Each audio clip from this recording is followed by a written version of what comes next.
You don't have to get in debt to fund your startup.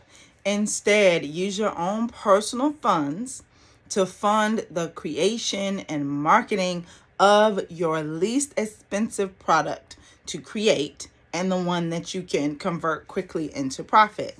Choose that product.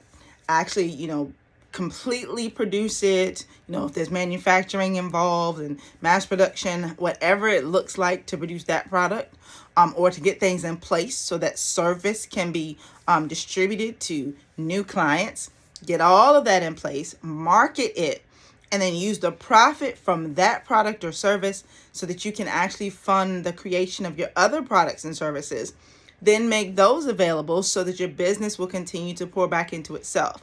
Make sure that whatever income source you have before you start building your startup business, you keep that income source until your business can sustain itself and sustain you. This is important as you're building a business as a kingdom entrepreneur, because debt does something to our brain. When we take out a big loan, like a $50,000 loan, or we max credit cards up to that amount, or we take out a second mortgage on our home, so we got $100,000 to start up our businesses. It makes us think we've got this unlimited amount of money, and we tend to take risks we ought not take and lose money that we really shouldn't be losing because we have to pay that back. You don't want to start a business with debt like that. Instead, you want to actually, tighten the belt a little. Get rid of some expenses that you can do without for a time, like you may have to forego the family vacation for the first year or two, or, other things that you were planning. Take that money, create that product that I'm talking about, allow that to convert, and then pour that profit back into the business, create the other products. As they convert, pour that back into the business until such a time that you get the business flowing the way you want it to go. Because you will learn more about your products. You'll learn more about your ideal customer and your customer base. You'll learn more about marketing as you do it that way. Your wisdom will grow as your business grows in that type of way, incrementally, in such a way that you actually will have the information you need to make really smart choices. Not to mention, you're going to be a lot more frugal, and you're going to evaluate your risk a lot more intensely. You're going to be more careful about your risk if you're using your own personal finances, because hey, this money was the family's vacation for this summer and I don't want to waste this. So let me make sure that I'm doing with it the best that I can do to really get a return on that investment, that I can really, profit from it, and it can go back into the business and do what it needs to do. And when you lose small amounts of money, you get a lesson and you don't really beat yourself up too much. But when you lose lots of money, we're talking thousands and thousands and thousands of dollars, and you didn't learn what you needed to learn because you poured that money into it immediately. And so the kind of the growth cycle wasn't able to happen. That learning cycle wasn't able to happen.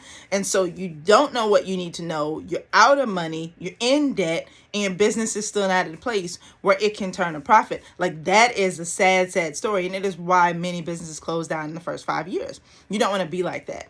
One of my favorite entrepreneurs, Damon John, who, of course, is the founder of FUBU, he said that when he started his business, he actually convinced his mother to take out a second mortgage on her house. This was part of his, startup story. And he lost all that money. And she almost lost her house.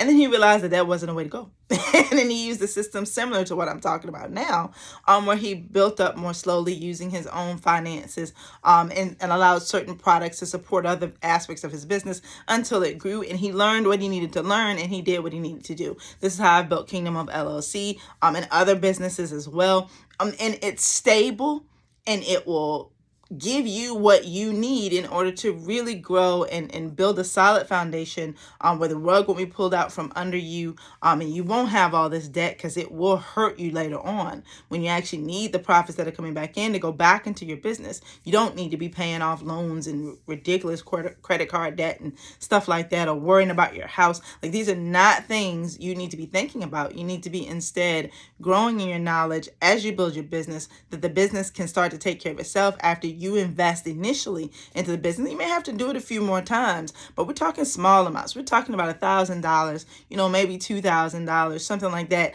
a little bit at a time. $500 here, $250 there. Like, you're not throwing thousands and thousands of dollars at your business. You're actually teaching your business to stand on its own 2 feet. It's a good way to rear children as well.